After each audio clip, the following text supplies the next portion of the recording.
You feel the cold steel of the truck door under your palm at 2:47 a.m., the engine idling at 1,200 revolutions per minute to stay quiet. Temperature outside is 3 degrees Celsius. The warehouse smells of diesel and damp concrete. No one uses your name here. You're the loader, nothing more. Replaceable. The boss slides an envelope across the hood, $400 in small bills, and you count it once under the single bulb. This is your third week moving goods. Cigarettes mostly stacked tight in the false panels. Load, drive the leg, unload. No eyes follow you yet. Then the induction changes everything. One night the cargo shifts. People now. 22 bodies folded into a compartment built for half that number. You seal the hatch without looking inside. The truck rolls at exactly 3:15 a.m. to catch the guard rotation at post 4. You learn silence the way others learn routes. You stop hearing the muffled breathing. You stop wondering. 2 years pass in the grind. 14 runs without incident earn you the first step up. Now you scout. You memorize 142 kilometers of dirt tracks that skirt the main checkpoints. Bribes become routine. $250 to the guard at post 4, paid every third Tuesday when his shift overlaps yours. Every delay is risk. A 20-minute hold at the river crossing means thermal drones might sweep the sector. Every success raises your cut to $1,200 and your name to the next level. You coordinate 2 trucks now. Timings lock into your blood. Departure windows measured in minutes, not hours. By year 5, the system shows its bones. Unspoken rules govern everything. No paper. Payments never exceed $10,000 in a single drop. Creative compliance keeps the machine running. Manifests list agricultural equipment. Safe House 7 activates only on coded text. Weekly reports go up the chain in burner messages. Package at 98% efficiency. Winter crossings drop to -4 Celsius. Engines run quieter, but the human cargo risks hypothermia. You note it the way an accountant notes columns. Responsibility layers on without ceremony. You approve loads that exceed capacity because margins demand it. Moral weight registers only as added cost. Year 8 brings the crisis. Authorities tighten.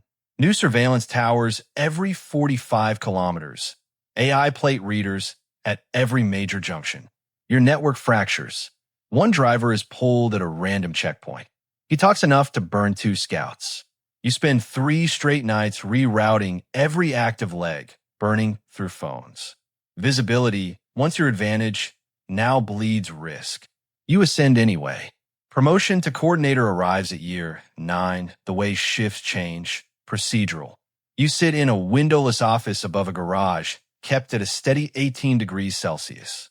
3 routes now report to you. 14 drivers for safe houses, coded ledgers. Your cut reaches $5,000 per cycle. You sign off on a compartment rated for 12 carrying 18. The numbers balance. Erosion works quietly. Year 11, your wife stops asking where the cash comes from. Conversations shrink to weather and school fees. She leaves after year 13, taking the children 400 kilometers north. You do not contest it. The apartment empties except for the safe and the burner chargers. Isolation becomes the only constant. Inside the network trust is measured in deliveries made. You no longer recognize the man who once loaded his first pallet. Cargo is cargo. People reduced to units at $4,500 delivered.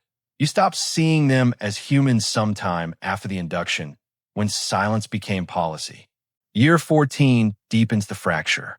Drone patrols run 24 hours over Sector 3. Facial recognition ties to border cams. 2 more scouts vanish. You recalculate every timing, every bribe window. Then the peak arrives at 1:58 a.m. Intelligence is clear. Route 19 is burned. 29 people and high-value goods already loaded. You can sacrifice the route. Let the truck roll into the trap and lose the cargo, or pull every asset and expose the entire operation.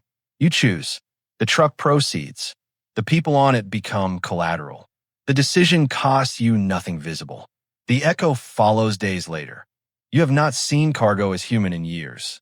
The shock lands 4 nights after. Reports filter up through the surviving lines. The intercepted truck. The driver is talking. Names, partial routes, your coded messages. The system trembles for 48 hours. You contain it. Cut the compromised cell. Pay $25,000 in emergency bribes. Reroute the rest. But the containment leaves a hollow behind your ribs. You sit alone in Safe House 7 at 4:12 a.m.